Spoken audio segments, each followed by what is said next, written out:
का तुम्ही बी तलाठी भरतीची तयारी करत आहात? तुमचंही स्वप्न आहे की 2026 मध्ये मी तलाठी झालो पाहिजे. तर विद्यार्थी मित्रांनो, वेळीच सावधान होऊन जा, कारण तलाठी अभ्यासक्रम आता थोडासा चेंज होणार आहे. म्हणजेच तलाठीचा जो पॅटर्न होता पहिले TCS घ्यायचा, तो आता चेंज होऊन MPSC कडे आलेला आहे. संपूर्ण व्हिडिओ बघा. आपण आज खूप महत्वपूर्ण प्रश्न पाहणार आहोत, इंग्रजी व्याकरणाचे, जे MPSC ने विचारलेले प्रश्न आहेत. तुम्हाला पॅटर्न कळायला पाहिजे, कारण इंग्रजी विषय तुम्हाला 25 मार्काचा आहे आणि 25 मार्कापैकी तुम्हाला जवळपास 20 ते 22 मार्क तर 100% पाहिजेतच जर तलाठी व्हायचं असेल तर. संपूर्ण व्हिडिओ बघा. आज आपण तलाठी भरतीची तयारीचा सेकंड व्हिडिओ पाहणार आहोत. बघा, MPSC पॅटर्न नुसार इंग्लिश ग्रामर व PIQ त्याचे पाहणार आहोत. सोबत तुम्हाला संपूर्ण विश्लेषण मी इथं करून देणार.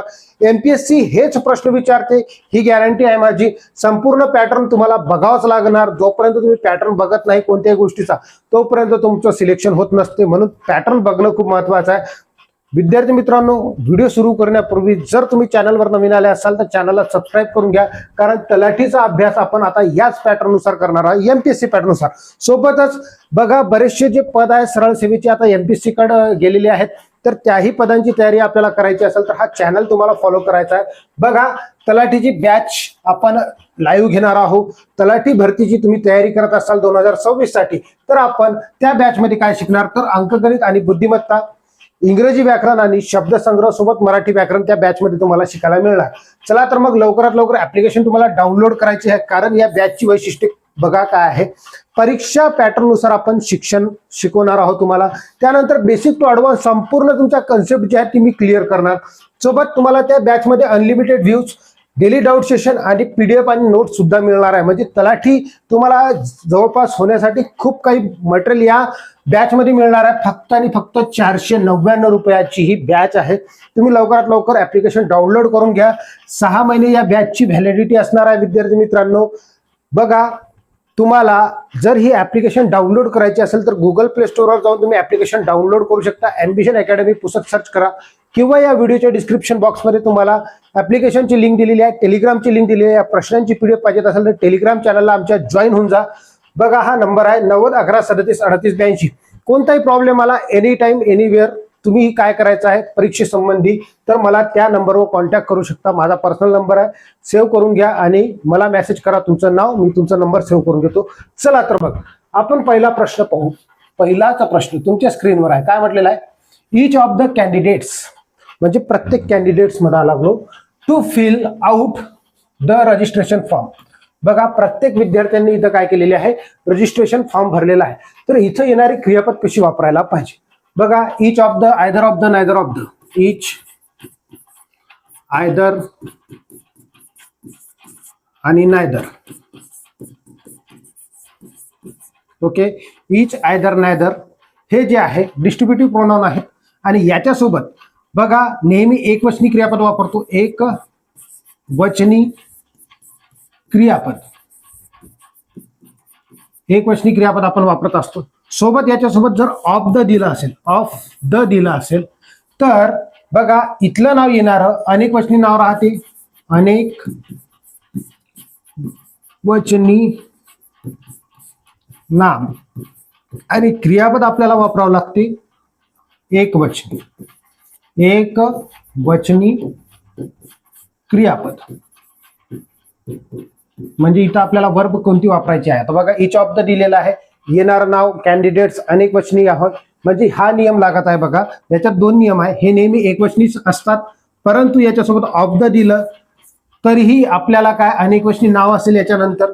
जर एरर बेसिसचे क्वेश्चन आले तर तुम्हाला इथे एकवचनी नाव लिहू शकतात. म्हणून हा नियम महत्वाचा आहे. तुम्हाला इथं कॅन्डिडेट्स अनेक वचनीच नाव पाहिजे. आणि येणारी क्रियापद इथं आपल्याला वापरायची आहे. येणारी क्रियापद कशी वापरणार, तर एकवचनी वापरणार. ह्याच्यामध्ये तुम्ही चेक करा कोणती एकवचनी क्रियापद आहे, तर हॅव अनेक वचनी आहे. त्याच्यानंतर आर अनेक वचनी आहे, वेअर अनेक वचनी आहे. तर इथं आपण वापरणार हॅज. अशा पद्धतीने 3 ऑप्शन कट करून एकच ऑप्शन आपण निवडला. मी कोणत्याही पद्धतीने तुम्हाला काय सांगितलं नाही, तर तुम्हाला ऑप्शन कसे उडवायचे बघा, याच पद्धतीने उडवायचे. 3 ऑप्शन तुम्हाला सारखे दिलेले असेल, एक ऑप्शन तुम्हाला चुकीचा दिलेला असेल, म्हणजे बरोबर उत्तर दिलेलं असेल, तेच तुम्हाला निवडायचं आहे. ओके, चला समोरचा प्रश्न आपण आता सोडूया. समोरचा प्रश्न बघा काय म्हटलेला आहे. प्रश्न क्रमांक 2, द कमिटी, रिकामी जागा, debating the issues for 3 hours now. 3 घंट्यापासून काय करत आहे तर ती कमिटी एका गोष्टीवर चर्चा करत आहे किंवा मग त्याला विवाद करत आहे. डिबेटिंग म्हणजे काय? विवाद. आता बघा, एक कमिटी आहे, एखाद्या गोष्टीवर विवाद करत असेल, चर्चा करत असेल. ओके, याच्यातला कर्ता कोणता आहे?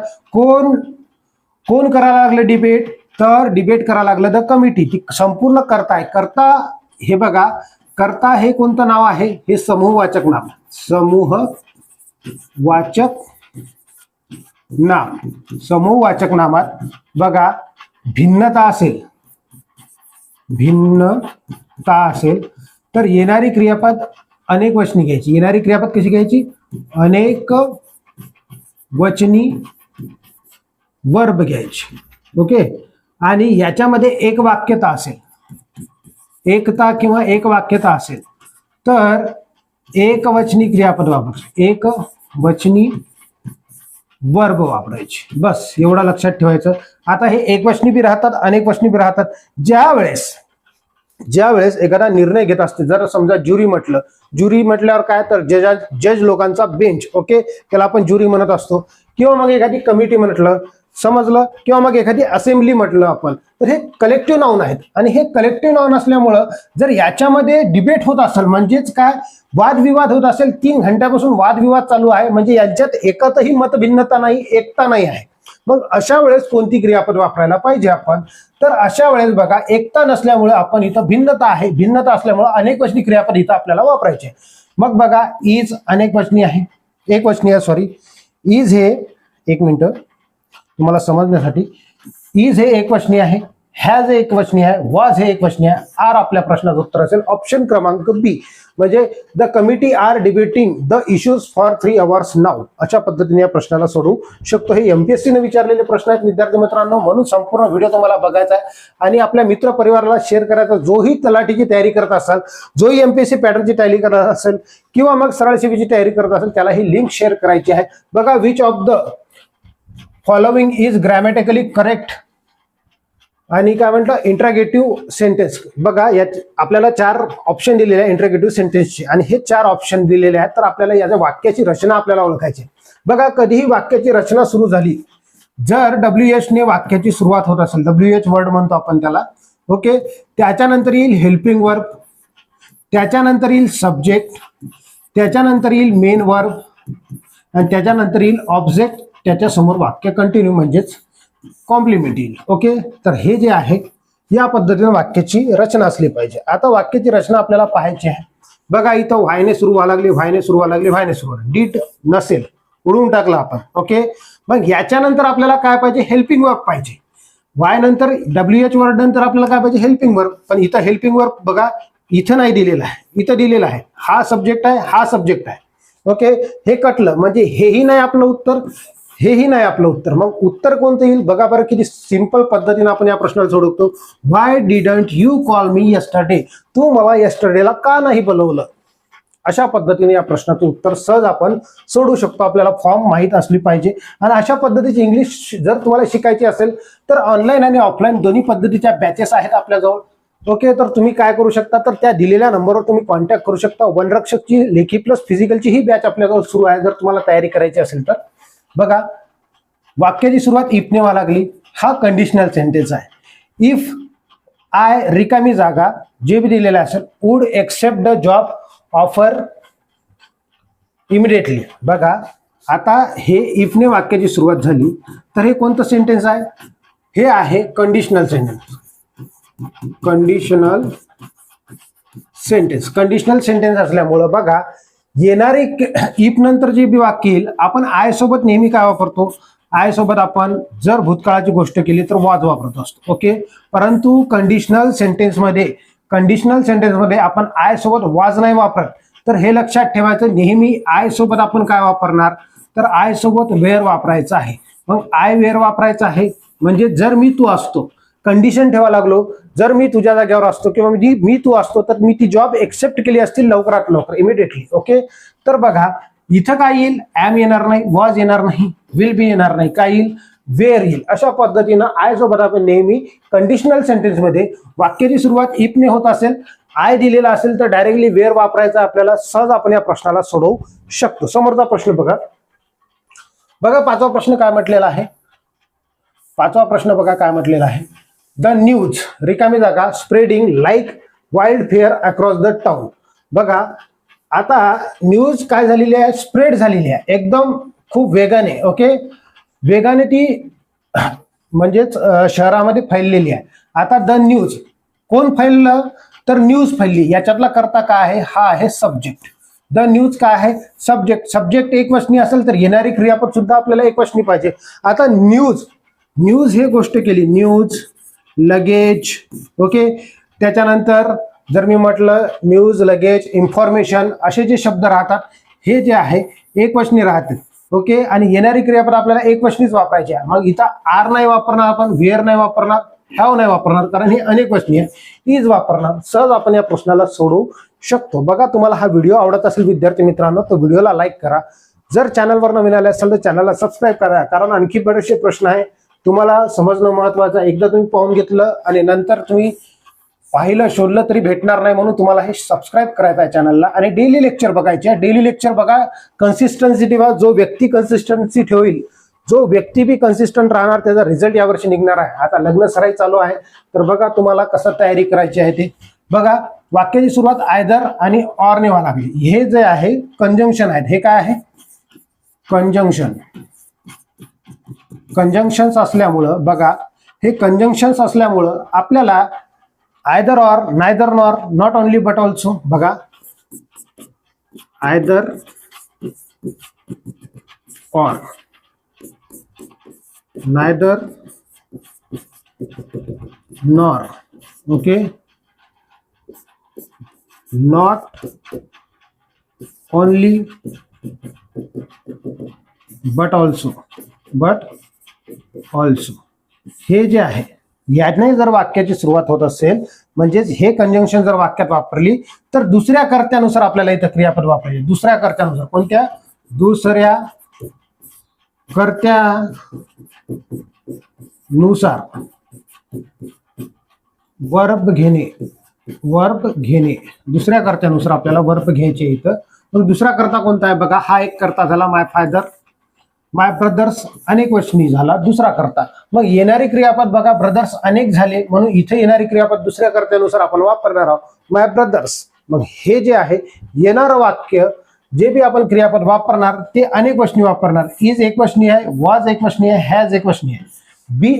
बी आपल्या प्रश्नाचं उत्तर असेल म्हणजे तिथं आपण काय वापरणार, आर वापरणार. अशा पद्धतीने या प्रश्नाला सहज सोडवलेला आहे. समोरचा प्रश्न बघा 7व्या क्रमांकाचा काय म्हटलेला आहे, द सीझर्स रिकामी जागा kept in the top drawer of the desk. म्हणजे सीझर म्हणजे काय, कैची कुठे ठेवलेली आहे तर ड्रॉवर मध्ये, म्हणजे टेबलाच्या वरच्या टॉपच्या ड्रायव्हर मध्ये ठेवलेली आहे. मग इथं कोण ठेवलेलं आहे तर सीझर ठेवलेली आहे, म्हणजे कैची ठेवलेली आहे. कर्ता अनेक वचनी आहे. सीझर म्हणजे काय, अनेक वचनी.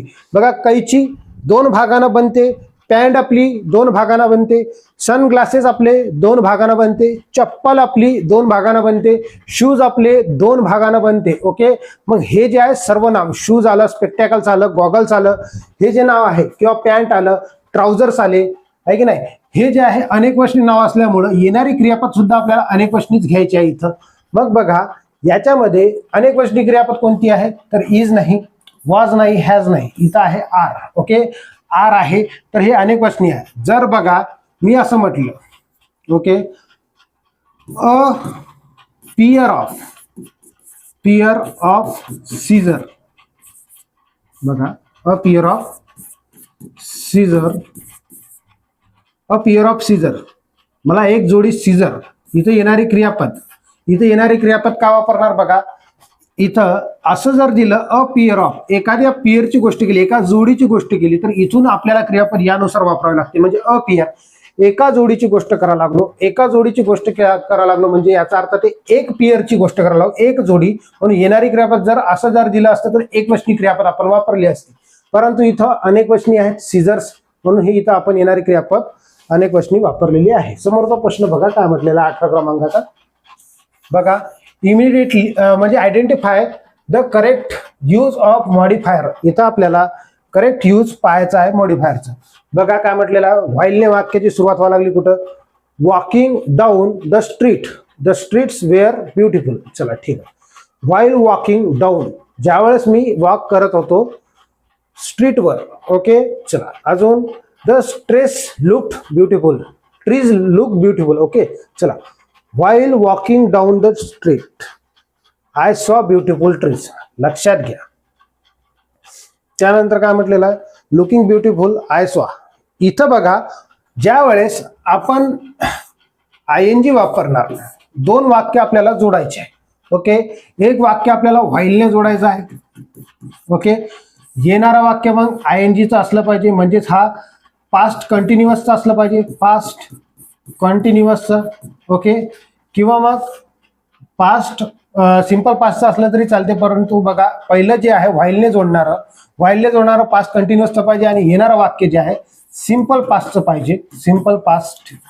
तर सिंपल पास्ट कोणतं आहे बघा, पहिलं वाक्य INGनेच चालू झालं पाहिजे, म्हणजेच व्हाईलने सुरू झालं पाहिजे. आता याच्यामध्ये व्हाईल ING आलेला आहे. ओके चला ठीक आहे, इथून इथपर्यंत हे सर्व बरोबर आहे. मग इथं आय सॉ ब्युटिफुल ट्रीज अशा पद्धतीनं आहे. आय लुक्ड नाही, मी स्वा म्हणजे पाहणे, लुक्ड म्हणजे पाहणे. ओके चला, इथं काय वापरणार आपण, आय सॉ. वाक्याची रचना अशा पद्धतीने, the trees looked beautiful, the I saw beautiful trees. ज्यावेळेस मी रस्त्याने चालत होतो, मी सुंदर वृक्ष पाहिले, अशा पद्धतीने वाक्याचा अर्थ होते. म्हणून इथं ऑप्शन क्रमांक C हे आपल्या प्रश्नाचं उत्तर असेल. अशा पद्धतीने याला सोडवायचं आहे. बघा 9 काय म्हटलेलं आहे, पॉलिटिक्स रिकामी जागा, a dirty game of according to some peoples. म्हणजेच बघा पॉलिटिक्स कसं आहे तर घाणेरडा खेळ आहे असं म्हणत आहे. खेळ म्हणजे काय, खेळ नाही, परंतु एक त्याला गेम मध्येच घेतो आपण, जसं दिमागानं चालणारी गोष्ट राहते. आता एक गोष्ट लक्षात घ्या, याला आपण जर असं म्हटलं असतं हीच पॉलिटिक्स, ज्यावेळेस मी हीच पॉलिटिक्स म्हटलं असतं म्हणजे त्याची पॉलिटिक्स. आणि इथं लक्षात घ्या, इथं पॉलिटिक्स. आता इथं जे येणारी क्रियापद आहे आपल्याला एकवचनी पाहिजे. इथं भले एकवचनी म्हणजे हे जे नाव आहे, हे नाव इथं यस जरी लागलं असेल तरी त्याला आपण पॉलिटिक्सच म्हणत असतो, पॉलिटिक्स असंच म्हणतो, पॉलिटिक नाही म्हणत, पॉलिटिक्सच म्हणत असतो. जसं की जीन्सला आपण जीन्सच म्हणतो, जीन म्हणत नाही, समजलं. म्हणून त्याला आपण न्यूजला आपण न्यूजच म्हणतो, यस लावूनच म्हणत असतो, आहे की नाही. तर हे जे आहे येणारं नाव एकवचनी राहते, समजलं. हे नाव एकवचनी राहते, परंतु बघा जीन्स नाव एकवचनी नाही. मी तुम्हाला सांगितलं की ते जोडीनं बनते. ज्यावेळेस आपण शिवतो तर त्याला 2 भाग जोडून शिवलेला असते, जीन्स नाही येत त्याच्यामध्ये. परंतु पॉलिटिक्स, मॅथमॅटिक्स, एथिक्स असे शब्द राहतात. याचा विषय म्हणून उपयोग झाला तर येणारी क्रियापद एकवचनी वापरायची आहे. म्हणजेच बघा इथं आपल्याला एकवचनी क्रियापद वापरायची आहे. तर आपल्या प्रश्नाचं उत्तर येते C. परंतु मी म्हटलं हीच पॉलिटिक्स इज कन्झर्वेटिव्ह, म्हटलं कन्झर्वेटिव्ह, त्याची पॉलिटिक्स कन्झर्वेटिव्ह म्हणजे कमी दर्जाची आहे की नाही, कमी दर्जाची म्हटलं. हीच पॉलिटिक्स, मग इथं इज येणार नाही, हीच पॉलिटिक्स आर येईल. इथं काय येईल, आर येईल, हीच पॉलिटिक्स आर. अशा पद्धतीने या प्रश्नाला सोडू शकतो. म्हणजे त्याच्या पॉलिटिक्सची गोष्ट करायला लागलो. इथं जे आहे हे अनकाउंटेबल नाउन म्हणून वापरलं, अनकाउंटेबल म्हणजे त्याला आपण काउंट करू शकत नाही असं नाव वापरलं. परंतु हीच पॉलिटिक्स म्हटल्यावर इथं अनेक वचनी पाहिजे आणि इथं आपण विषय म्हणून उपयोग करायला लागलो. म्हणून इथं कसं वापरायला पाहिजे आपण, तर एकवचनी क्रियापद वापरायला पाहिजे. म्हणजेच इज आपल्या प्रश्नाचं उत्तर येईल, समजलं. चला मग आजच्या व्हिडिओमधील शेवटचा प्रश्न बघा काय म्हटलेला आहे. 10 kilometres a long distance to walk in the heat. 10 kilometre जे आहे खूप लांब डिस्टन्स आहे या हीटमध्ये चालण्यासाठी. बघा काय म्हटलेलं आहे. आता इथं ज्यावेळेस मी अंतर देईल, काय अंतर, वेळ, किंमत, तर येणारी क्रियापद न विचार करता एक वचनी घ्यायची, एक वचनी क्रियापद. मग इथं एक वचनी क्रियापद कोणती आहे तर आर नाही, वेअर नाही, हॅव नाही, इज असेल. अशा पद्धतीने या प्रश्नाला सहज आपण सोडवलेला आहे. किलोमीटर हे अंतर दाखवते म्हणून एकवचनी क्रियापद वापरलेली आहे. अशा पद्धतीने आपण 10 प्रश्न पाहिलेले आहे. विद्यार्थी मित्रांनो, जर तुम्हाला ॲम्बिशन करिअर अकॅडमीच्या ऑफलाईन बॅचेस करायच्या असतील, ॲम्बिशन करिअर अकॅडमी पुसदच्या, तर स्पर्धा परीक्षा मार्गदर्शन केंद्र आहे. बघा, पोलीस, वनरक्षक, दारूबंदी किंवा इतर स्पर्धा परीक्षा जसं तलाठी झालं, वनरक्षक झालं, कोणती बी जर समजा तुम्हाला तयारी करायची असेल, नगर परिषद झालं, तर लेखी प्लस फिजिकलच्या सुद्धा बॅचेस आपल्याजवळ अवेलेबल आहेत. विषय कोणते कोणते तिथे शिकवले जाते तर अंकगणित आणि बुद्धिमत्ता, शॉर्ट ट्रिक्स आणि कन्सेप्टनुसार, इंग्रजी व्याकरण, शब्दसंग्रह आपण शॉर्ट ट्रिक आणि कन्सेप्टनुसार आता जसं पाहायला लागलो याच्यापेक्षाही स्मार्ट पद्धतीने आपण तिथं शिकतो, कारण हे PYQ आहे. बऱ्याचशा नवीन विद्यार्थ्याला समजत नाही, परंतु शिकत असताना शिकल्याच्या बाद तुम्हाला हे एरी सहज समजून जाणार आहे. ओके, मराठी व्याकरण, शब्दसंग्रह आपण शिकणार आहोत, GK आणि चालू घडामोडी. आणि या बॅचची फीस फक्त आणि फक्त 4,999 रुपये जर तुम्ही वन टाइम पेमेंट केली तर, आणि 6 महिने व्हॅलिडिटी तुम्हाला भेटणार आहे. 9011373882 या नंबरवर तुम्हाला संपर्क साधायचा आहे. लवकरात लवकर आपली सीट बुक करायची आहे. जॉईन करा फास्ट, कारण नंतर फी वाढणार आहे. जशी ऍड पडेल तशी फी वाढणार विद्यार्थी मित्रांनो, नंतर फी कमी होणार नाही. सध्या तुम्ही बॅच घेऊ शकता कमी फी मध्ये. तर जिद्द तुमची, मार्गदर्शन आमचे, यश तुमचे, अभिमान आमचा, अशा पद्धतीचा मोटो आहे आपला. आणि तुमचं जीत आमचा अभिमान असणार आहे, म्हणून तुम्हाला जितवल्याशिवाय आम्ही राहणार नाही. जर तुम्हाला हा व्हिडिओ आवडला असेल तर व्हिडिओला लाईक करा, चॅनलवर नवीन आले असेल चॅनलला सबस्क्राईब करा. तुम्हाला ऑनलाईन किंवा ऑफलाईन बॅचेस पाहिजेत असतील तर लवकरात लवकर संपर्क साधा. भेटूया आपण समोरच्या व्हिडिओमध्ये. धन्यवाद.